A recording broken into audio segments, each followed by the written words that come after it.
Hey, I'm Patrick Escolas here with another Banyan podcast, Tire Tracks. I have Chris Reeves of Warp with me. Thank you very much. Appreciate it. Thanks for having me. Hey, glad you could be here. Now, I said Warp, not Warped. He may be Warped, but maybe we'll get into that. So is that, we'll start with this. Does that stand for something? No, actually, we just, we kind of came up with the idea with the warp speed and warp technology. I like that. Trying to speed up the what we consider sometimes a very, very, very slow industry. Hey, there we go. And I like some Star Trek, so I'm down. I'm with it, man. So tell me, what does Warp do? Give me kind of an elevator pitch if I'm hearing it for the first time. Who is Warp? Yeah, we're an integrated logistics platform. We are coming at the LTL industry and the consolidation industry from a little bit of a different angle. Okay. A lot of people are looking at it from a dock and a forklifts and the truck perspective. Right. And everybody's looking at it a lot of times from the tractor perspective. Okay. We believe in the cargo vans. We believe in the straight trucks. Right. And we believe in heavily technology and visibility. Okay. So no more Excel spreadsheets and phone calls? Well, we try not to. So, and where does it come from? Like, where did that start? Why was that important to make that shift and kind of the view of where to go for it? Yeah, so our founders have a background in parcel. Okay. And so when they were doing the parcels, they were still doing the middle mile and doing LTL where people were bringing stuff to their dock. All right. And when they were doing that, they were figuring out that they didn't have the visibility of when the trucks were going to land and the product was going to get there to plan manpower as well. So, and on the parcel side, they were using a lot of the smaller equipment. They were using, the sedans, and they were using pickup trucks. Limited in what they could actually pick up and move. All parcel. Okay. And so it was causing them such a problem with not having the visibility when the freight was going to get there so that they could start their planning and their processing of the parcels to put it out for delivery. Didn't even know when someone should be waiting there for it. They decided that they wanted to go and tackle that problem. Okay. And so here we are today working on the middle mile problems of lack of visibility as well as simplifying the pricing models as well too. And when you say middle mile, because that's kind of a new keyword for me, what does that encompass? So really the middle mile is really anything between two warehouses, and I think everybody uses the term in a different format. Isn't that the truth? With logistics, we have Banyanese, and everybody's got their own Everybody's terms. got, Amazon's got their own format to it. All the gig economy, they have their own format to it. And I think it really varies in terms of what is the mileage band between a middle mile? Okay. How is it used? What products are running in the middle mile? So I think it's really, really, really something that everybody has their term. They're using it in their own way. And you really have to drill down to each individual company to decide how are they determining what a middle mile is. Okay. We're running middle mile, and we're doing it in different formats for everybody. We're doing it in straight trucks. We're doing it in reefer truckloads. We're doing it in tractors. I was going to say reefer truckloads. That's always, everybody's always looking to get those, right? That's it. It's just somebody, some of the customers have come to us and said, hey, can you do middle mile, and we need reefers, and we said, sure, we can do this for you. Okay. So when you talk about bringing visibility to a place like middle mile that wasn't there and using technology, how are you accomplishing that? What does that look like? So I think it really varies depending on what mode you're in. Okay. Visibility, obviously, on if you're talking about the truckload sector is, driver apps, which there's a lot of driver apps out there. If it's, what I would call bug in the trailer, putting something in the back of the trailer, so you don't have to rely on a driver leaving a phone on and stuff like that. Yeah, so that makes sense. You've got that type of product out there that we offer on the truckload sector. Okay. The visibility on the LTL sector, and it goes down, of course, to the street level. Okay. Of being able to find out where's the driver, how far they are, what stop are they on. Really, to that level? Immediate PODs. Okay. So having drivers be able to take pictures and you immediately have access to PODs that's really and nice. stuff like that. Yeah. So. And then what with that and with this visibility, and probably with it comes a lot more data, what are people what are the benefits of having that visibility other than just knowing where that is? What do you gain from a big picture? Yeah, I think if you really look at it, what it really ends up doing is it allows you to build the algorithms to pre-send information to the customers. Whereas right now, the industry still, you see when you're getting a UPS package or it's an Amazon, hey, it'll be there by this time or something. Sure. I think what we've got to do as an industry, we need to get out in advance and not be behind everything. Okay. So that we're using the algorithms to say that we think that the driver between stop 2 and stop 3, he's going to arrive at this time, and we're pre-sending that information out. Give you that proactive window. Yeah, and there's so much e-com going around where people are trying to figure out where their packages are, and there's so much residentials as well. That, we've got to do a better job as an industry letting our customers know where their product is. Okay. But it's just going out today. Gotcha. And what are some of the biggest struggles within that, getting the visibility and is it just getting the bug in the truck, or because obviously if it was easy, someone would have done it a long time ago and taken that space.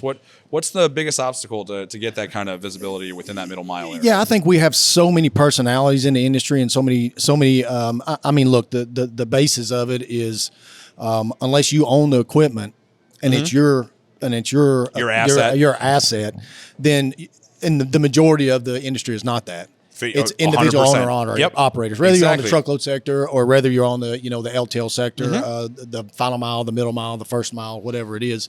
I think the big thing what we have to do is we continuously have to just talk to the drivers. Okay, they are the key of it, because if they're not going to use the technology that if there's not going to buy in, then there's really not anything you can do about that. If they're not going to turn their phone on, then there's really nothing you can do. And why wouldn't they? Like, is there a good reason? Is it stubbornness or just the way they've always done things? Because I run into that, I think any technology does. Yeah. I think it's yes to all of it. Yeah. I think there's some it's worked this way for so long. Why should I change it? I think some are just some people are hiding. Okay. They don't want to be tracked. It goes back to the ELDs as well too. The industry fought the ELDs because the drivers didn't want to be tracked. They were supposed to be across the board a long time ago, weren't they? Yeah. So it even goes back to that. Okay. But I think it's stubbornness. I think some of them don't want to be tracked. Some of them, there's some guys out there, they love it because they know that we're not going to call them for updates. Yeah, you want to know where I am? There you go. It's there every time. And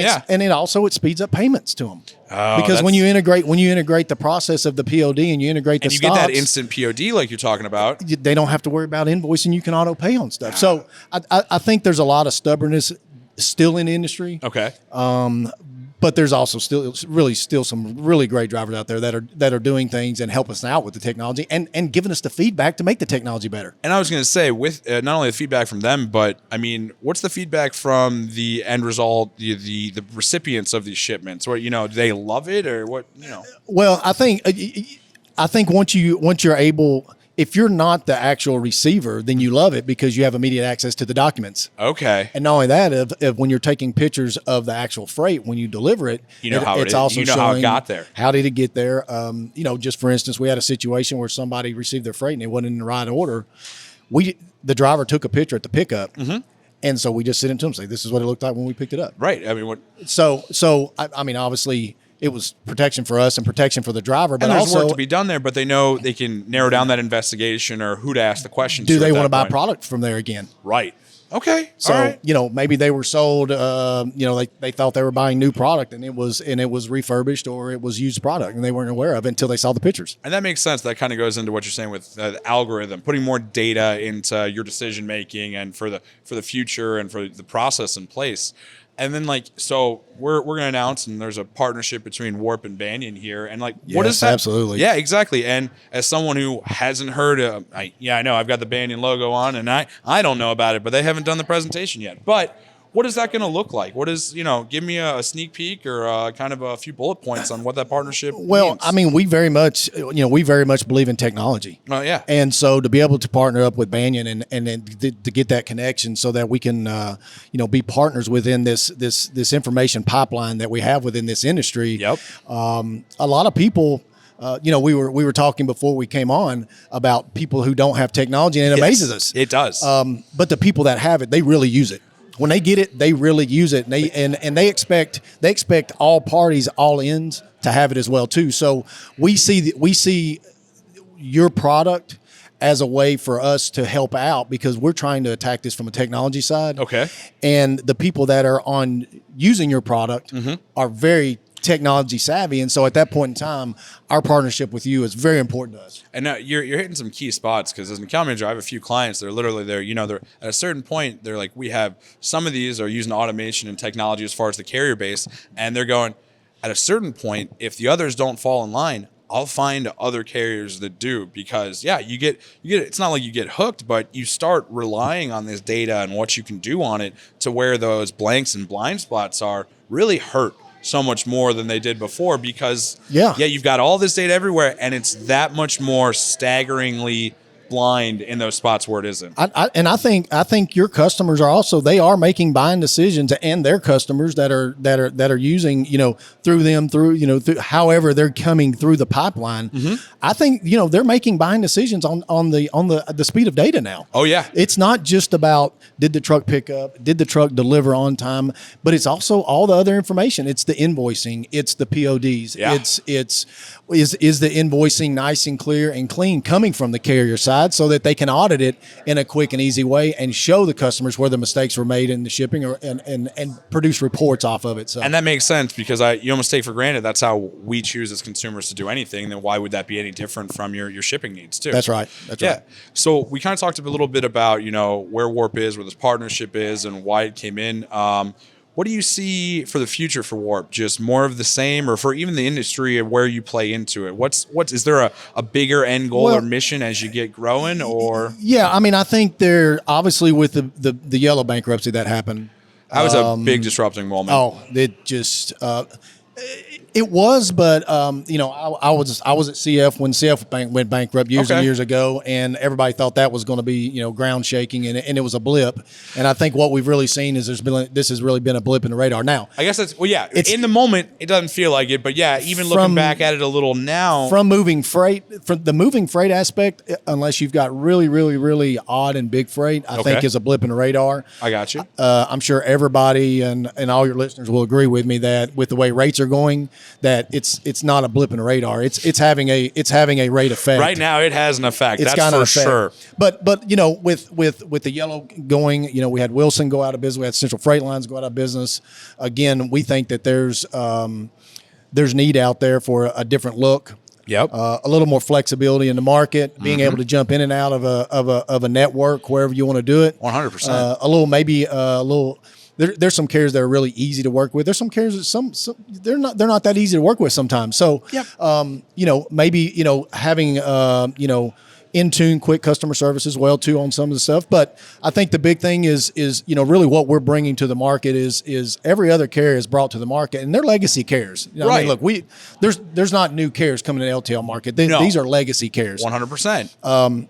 It's too hard. It's too hard to get into. Really, it's the CapEx on it is very expensive.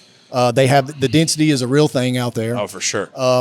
They all have major density, but they also all have docks that are set. Mm-hmm. They can't move them. They have all the assets. They have all the trucks. So I think as the gig economy, as the e-com continues to develop, and we don't know what this thing's going to continue to turn into. Right. I don't think, we are where we are now, but nobody thought we'd be where we are. Just look at what happened during COVID, right? No, exactly. Expect the unexpected, really. Yeah, and again, there's so much capacity out there in the smaller pieces of equipment, and there's a lot of people out there that can utilize that smaller piece of equipment, and so that's what we're going to bring to the market. Okay, I like that.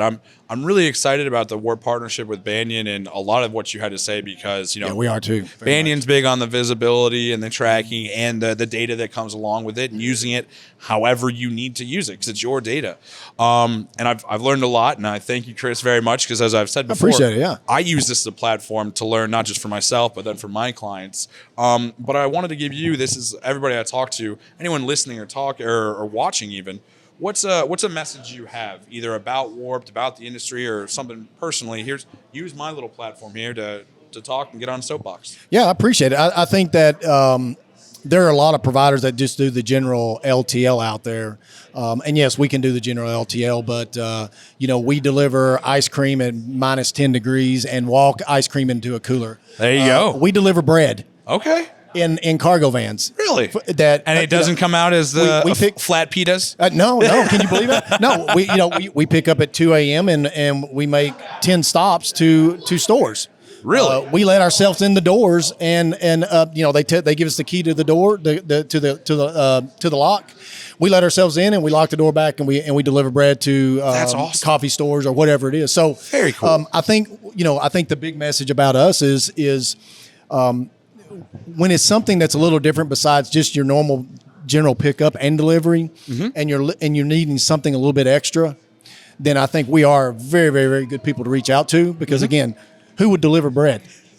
who are any of your providers that would deliver ice cream and walk it into a cooler, right? I cannot tell you that I have seen a description within the Banyan system much for bread or ice cream putting down on that BOL, man. Exactly. Hey, that's awesome. I think I use those examples that again that we're currently doing as that is how we're different. Right. We will look at this stuff and we will figure out and work a plan for the customers in something like that, where a lot of people just say, no, that's not what we do, which is okay. Right. Everybody has their, they have their niche and they have their thing of what where they do really very provide well. the value. Yeah. And look, and especially when you're talking about, if it messes up a density, as it doesn't fit into a density scale within a certain company, they're probably not going to do something like that. Right. So where we can jump in and we can jump out of any market, we can jump in and jump out of any warehouse for the public warehouse people out there, using our technology, dock app, our driver apps and stuff like that, we can put together these really oddball solutions